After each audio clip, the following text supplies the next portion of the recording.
Spaceships in this universe, of course, could go trillions of miles an hour, but not within a narrow tunnel where they needed to watch every slight turn. Laramak wanted a clean shot to be sure. However, the craft's turrets weren't built for precision or a quick turning radius. The pilot's plan appeared to be bringing the roof down around us by shooting at the structural supports with missiles. In this universe, humans could perhaps punch through metal falling down around our heads.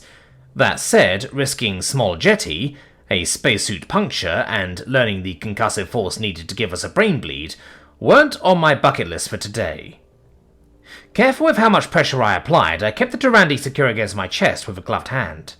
I veered from side to side, swerving out of the path of the stream of bullets. The strange feeling that I'd gotten before my capture on Jorlan was back in full force. "It's still gaining on us!" Sophia shouted, pointing back as the ship's nose closed the gap. The pilot chanced just a bit more throttle. "They're trying to block us off from reaching the interior, sealing off the escape." Jetty squawked in terror. "What the fuck? You're machines! That's why the servitors didn't attack you!" "I'm not a fucking tin can!" I shouted. "Do machines need oxygen tanks?" "No, but there's no way you could... I can't look. Maybe you're just really fast, or I'm really slow. Not used to being carried." "Not the time to clarify. I'll gaslight you later." "What does gaslight mean?" Mikri shouted into the audio channel. I smirked within my helmet. "Huh? I never said that. You're making that up. Good for you." "I didn't. I do not invent falsehoods. I heard you say it." You're acting crazy. Everyone else sees it too. Must be something wrong with you." "Preston!" Sophia scolded in a wheezing voice. "Experience is the best." The screwdriver of dread wedged deeper into my gut, and I realized her scolding might have been to pay attention. I ducked out of the way as an overhead chunk of the tunnel crashed in front of me. My last-minute maneuver brought me closer to the path of the bullets, which left me to feel a push in my back, one that had connected with the armor-reinforced oxygen tank. A quick glance didn't show anything venting, though even a slight crack could result in my air slightly dropping. It was like I could feel the threat before it happened, despite not consciously knowing it. Maybe that foreknowledge has been there all along. Explosives hammered into the tunnel directly ahead of us, as Laramak's lackeys hoped to bury the humans. I ensured that Jetty was still snug in my grip, and noticed that her little body was quaking with fear. My senses felt like they were amplified, sending me warning signs without knowing why. Maybe I could harness that somehow. It was useless to realize I'd tasted the future after the fact. I leaned into my impulse and decided not to think, just to say the first thing on my tongue. A missile whistled by behind us, so I let the words form themselves. "Duck!" I shouted. I slid along the ground like I was trying to bring the ball down to run the clock out. The other humans seemed confused what I was ducking from, though they lowered their heads a bit. The missile reached its destination on the wall about as soon as the words left my lips. A support beam popped out of several bolts from the impact and fell toward me. It barely hung to the collapsing wall and dangled over my head at a diagonal angle, not unlike the slope of a crane arm. My helmet cleared just below the obstacle before I popped back to my feet. "You saved us!" Sophia was struggling to keep up with the soldiers, but managed to bark out a winded question. "Preston, how are you doing that?" I grinned to myself, impressed with my abilities. Fuck yeah!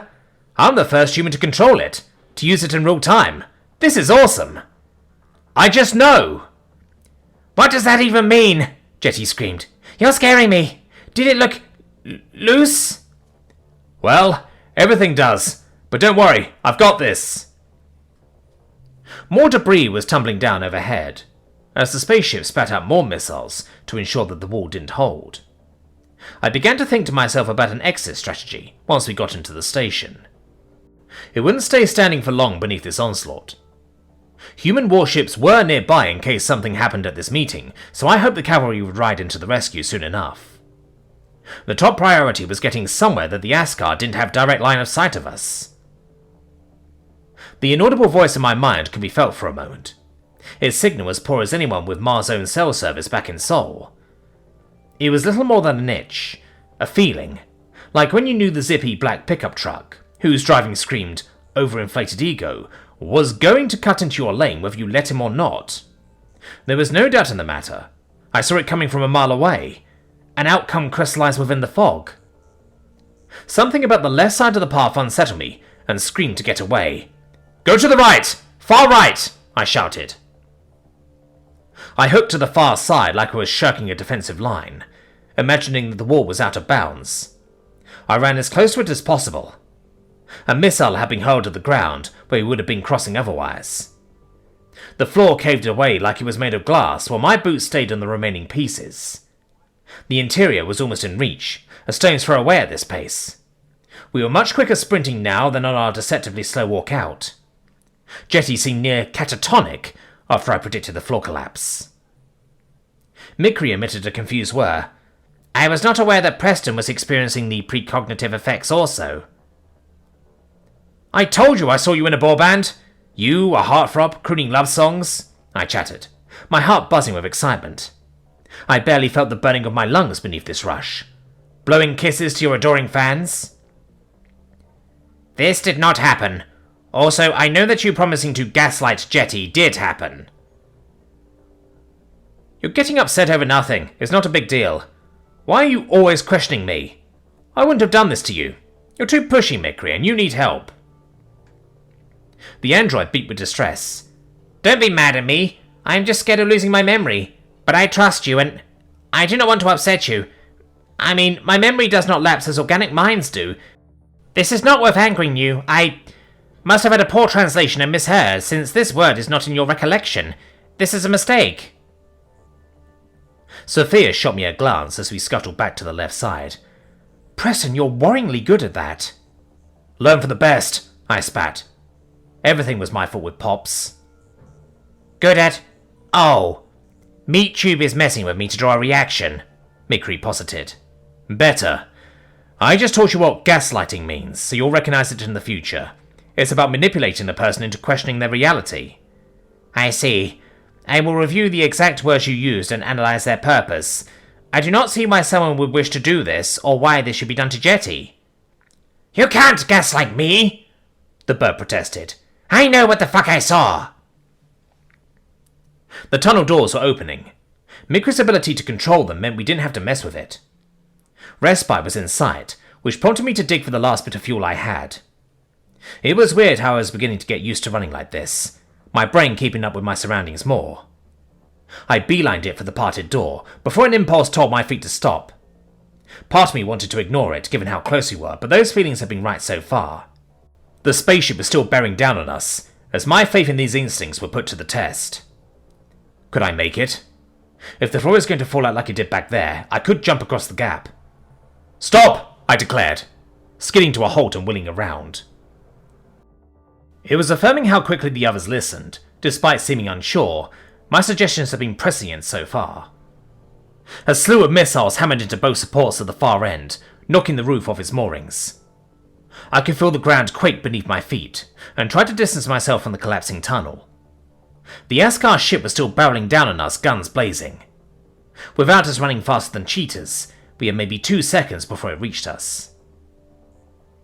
The spacecraft seemed determined to plow into us and crush us against the wall of debris, which blocked any chance of getting into the tunnel. I gritted my teeth and passed Jetty to Mikri, who'd hopped onto his own 2 feet. The android shouted to demand what I was doing, worried that I was endangering myself. That ship had sailed. Laramak wasn't going to get me without a fight. I charged straight toward the spaceship and reached out with both hands to push it. I leaned forward, digging my boot heels into the ground before I felt it barrel into me. And I wasn't enough. My puny body was snow against a snowplow, finding no traction or comparable force scurrying up with its engines. However, with nowhere left to go, the other humans joined in my effort to push it back, using shoulders or hands. I grunted in pain as I fought to keep my arms extended, and a group of 7 humans tried to keep a space-faring vehicle at bay. Our backs were nearly against the wall, but it was slowing down for a moment. Mikri had hugged the wall of Jetty, and was now standing behind the ship. That was one piece of good news. There's no chance the ship can turn around in these tight corridors. It's stuck. If we fail, at least we distracted it long enough for Mikri to escape. Then again, I guess it could blast down the walls to break free, so it'd catch up in time. The spacecraft was being shoved to a halt through sheer grit and determination, but it pumped more juice into its engines. There was no fighting back against enough force to reach those kinds of velocities, and we lost our temporary standstill. Our group couldn't offer any more resistance, so it would be moments before we were crushed. Sophia, not being a soldier, was losing her grip. I reached out to catch her as she crumpled, and prevented her from rolling under the ship. My grip was tenuous with one hand on it. "Thank you," Sophia grunted. "Listen, Mikri, we love you, okay?" The android's high-pitched whir was loud and painful against my ears. "No, I cannot have both of you gone. Please. I shouldn't have suggested this stupid mission. Get out of there. I need you." "I need me too," I commented slyly. "Arguably more than you do." Sophia hissed with indignation. "Those are your last words to him? What would you prefer? Tin can, polycarbonate and steel can?" "So you did remember," Mikri whispered. "Yes. See? I'm wonderful. And I'm not dying to this bitch-ass ship. It's a stupider tin can than you." More of the tunnel was collapsing behind us every second, threatening to bury our entire posse. With a moment of lucidity, I springboarded off the nose of the ship and reached up to catch a falling beam with both hands. The pass reception was successful, as I held the pylon in a vertical position as easily as a pool noodle, despite the fact that it must weigh hundreds, if not thousands of pounds. I tensed my shoulders, then jabbed it downward into the hull at full force. The metal support pierced the exterior armor like a battering ram, while I hummed from the top with both hands. I didn't let gravity bring me back down. My grip strength was beyond that of a rock climber here, supporting my body weight with the ease of a child on monkey bars. I swung my body forward and attempted to wall run. The ship was so close to colliding with the debris barricade, but the frame of the station was still intact for a few lengths longer. That could give me something to work with. With a final tug, I lodged the massive beam in a gap near the roof. It hooked on the battered station wall, holding long enough to pull the nose sideways and cause the craft to spin out. I dismounted as soon as I connected the pieces and went flying behind the craft, much to Mikri's immediate relief. I watched from all fours to admire my handiwork. The Askar vessel didn't fit in the narrow corridor anymore, once it was skewed at an angle.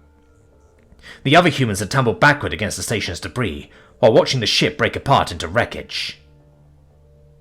I couldn't know for certain that no one had been caught up in that flashy ending, until I witnessed the entire team climb over the ship's remains.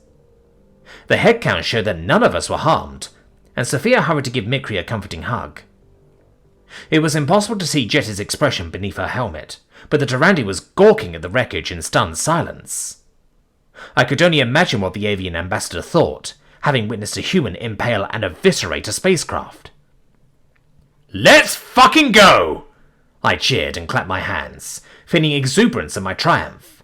I had absolutely nailed that. Didn't I tell you, Mikri? It's a bitch-ass ship.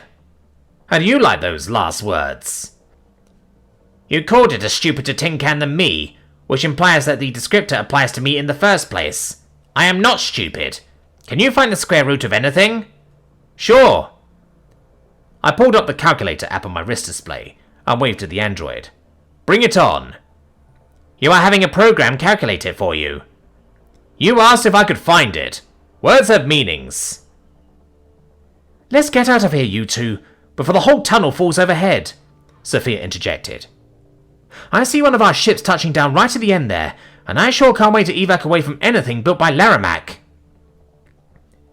I don't want to evac on anything built by you. You warned about dangers that hadn't happened yet. Then you pushed a Pantheon damn ship to a crawl before stabbing it with a beam that should have crushed you. What the actual fuck are you? Jetty screamed, all semblance of decorum long gone. I grinned beneath my helmet.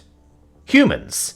You could say we're a little new to this dimension, and that the Aleutians wanted us locked up for a reason. The Aleutians wanted you locked up? And you can hop dimensions? Oh, Queen Goddess, we're doomed. Laramac has a death wish pissing you off. We don't want trouble. Do whatever you want with the machines. Please let me go. We aren't going to hurt you, Sophia assured the Durandi. Your ride home is gone with the Girat ambassador, and Laramac's turned on you. So I say you should come with us and let us explain everything. We want you on our side and not out of fear. You don't need my help. Jetty, we're in way over our heads. I think we do need all the help we can get. Will you join us on our ship? The Durandi stared at the ship for a long moment, cowering away from us. I didn't want her to feel like she had no choice, although realistically, we couldn't maroon her out here. Jetty hopped on board with a bit of reluctance, casting glances back at me in particular. It was weird to think of myself as a terrifying specimen, but what I had just done was nothing short of jaw-dropping. I had proved beyond a shadow of a doubt that humans could violate causality through the fifth dimension and use that in a practical setting. With all sensible ideas of what was possible thrown out the window, the potential for what humans could achieve in this universe was limitless.